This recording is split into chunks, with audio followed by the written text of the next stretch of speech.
some vegans are absolute fucking dipshits, and Tim Sheaf most definitely is one of them.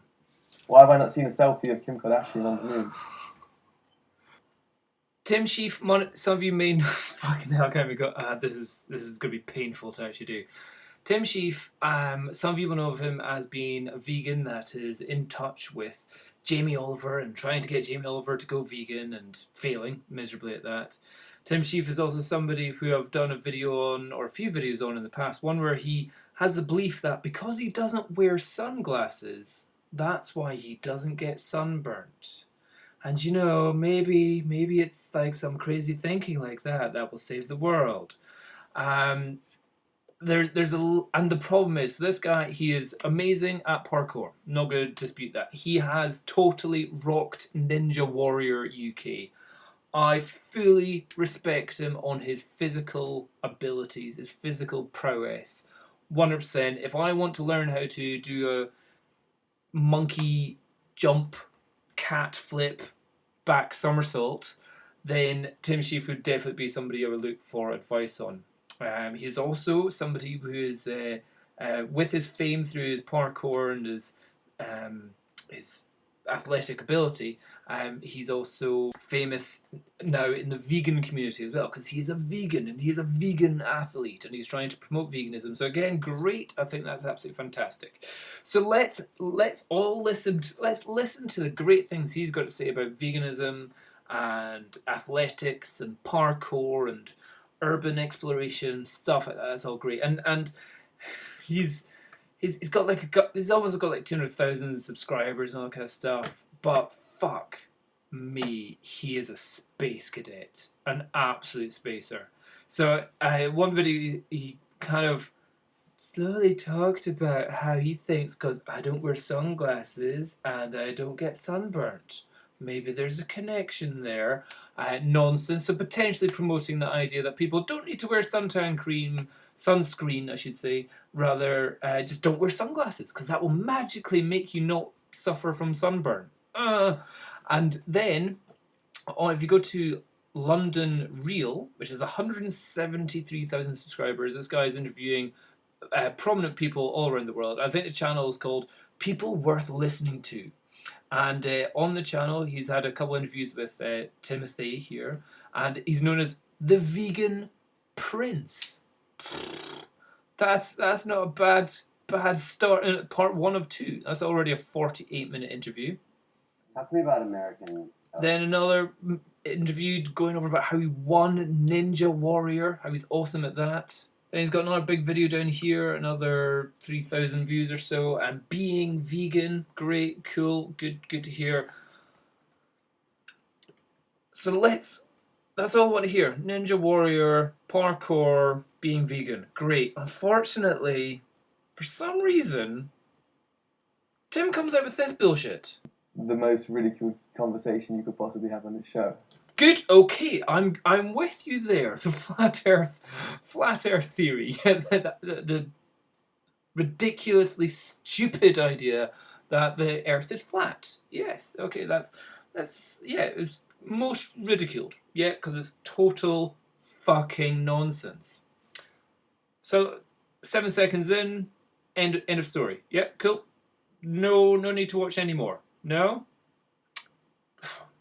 Maybe maybe he sings. Maybe he takes off his top and dances for the rest of it. Let's hear what he's going to sing. This will get a load of abuse, misunderstanding. Because it's total nonsense. But fundamentally, the most important subject I think you could discuss on this show. Okay. Fundamentally, the most important topic you can discuss on the show.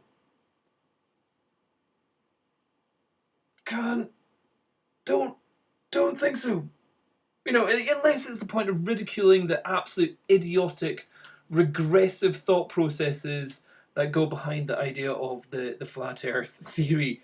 Then yeah, I do think it's good fun to poke fun at it and also hear their claims and just trying to understand the physics or what rejection of physics do they have to, how do they reject current scientifically proven knowledge, and what weird kind of science do they use to create a flat Earth that actually makes sense? I saw one video where some guy was saying, well, I can get a flight from Africa to Australia.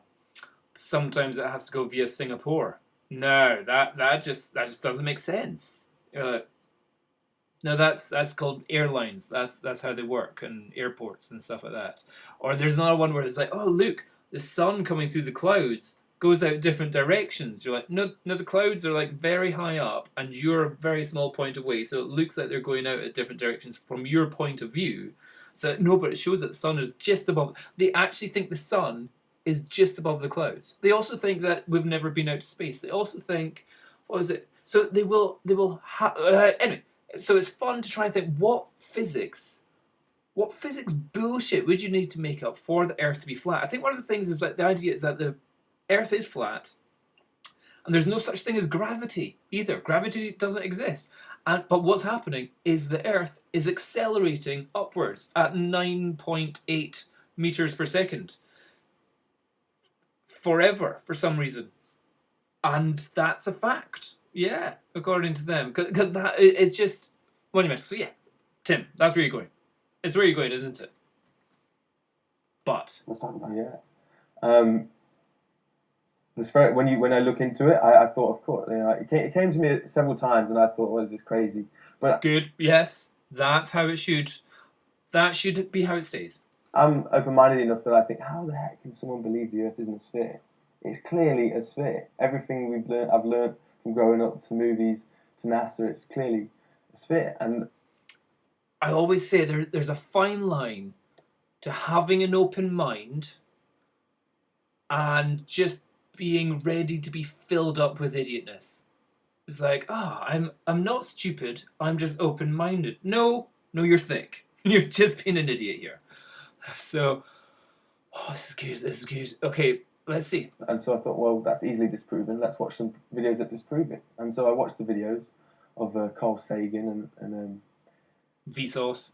This YouTuber, what's his name? Vsauce. Yeah. I watched the videos and I go, and I did maths and physics at school and did pretty well. I was going to go to university to study them.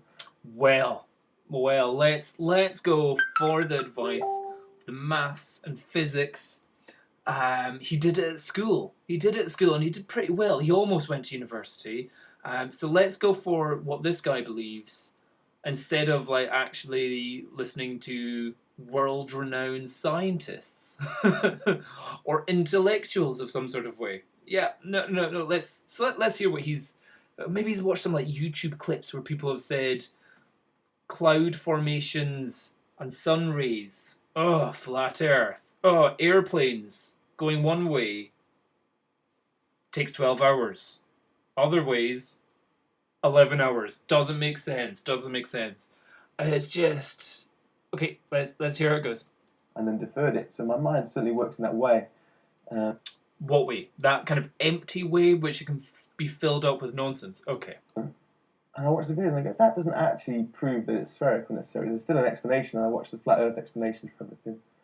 And I think, damn, there's pretty equal explanations. The only thing really proving the difference is the fact that we've been up to space and that we've looked back and we can see that it's a sphere. That's really the only thing like that fundamentally holds it down. And then as you turn to that, the thing is, people have known that the planet is spherical for over 1,000 years. The biggest debate has been more about whether the Earth was the center of the universe. In the past, people believed that the sun revolved around the Earth and the stars revolved around the Earth, and the discussion going back 1,000 years ago wasn't if the Earth was flat or round or spherical. I should say that was not everyone. It's spherical. It's round shaped, not flat in any sort of way. The discussions 1,000 years ago were whether everything else revolved around the Earth. That was, I think it was a Galileo that got burnt at the stake because he said Earth isn't the center of the universe. Well, effectively it is the center of our universe because everything is spreading away from us, but it's not the center of the universe. And especially in the solar system, the sun doesn't go around us, we go around the sun. And, the fact that every other planet out there is a sphere, you would think, yeah, why is Earth different? But no, somehow we're flat. Somehow. And they say, so people say, well, how come we don't get to the edge and fall off? There's a giant wall of ice all around the edge, known as Antarctica. And that Antarctica is not real. Nobody's ever been there. There is no South Pole. And it's actually just a wall stopping people from going over. It's so fun watching flat Earth videos because you're just like, what nonsense do you have to think up? It's amazing. It's actually amazing. What nonsense do you have to think up to try and validate your insane ideas? And to come up with some crazy ideas. It's brilliant. I didn't care about the moon landing being fake and all this stuff before. I don't care about conspiracy theories. Like I care. I'm a truther. I just want to see the truth. And I love this. So here he's like, yeah, obviously the moon landings were fake. Yeah, because I'm sure Russia was totally happy about just kind of going, oh yeah, okay, you faked that well. Oh, we'll give up on trying to land the moon. There's a fantastic mirror array up on the moon, which if you go to a certain place in America, they can fire a laser up to the moon on a certain time of day, certain time of the month, and it will reflect off this mirror array and come back, and they can measure the time within a billionth of a second, so they can tell about the distances that the moon is moving away, and gravitational forces and all that kind of stuff. So there's actual evidence where we can shoot lasers up to the moon and back again and read the time. And we put that there. It's not a case of like nobody's been up there. I'm sure you guys don't need me to explain this, but let's just listen.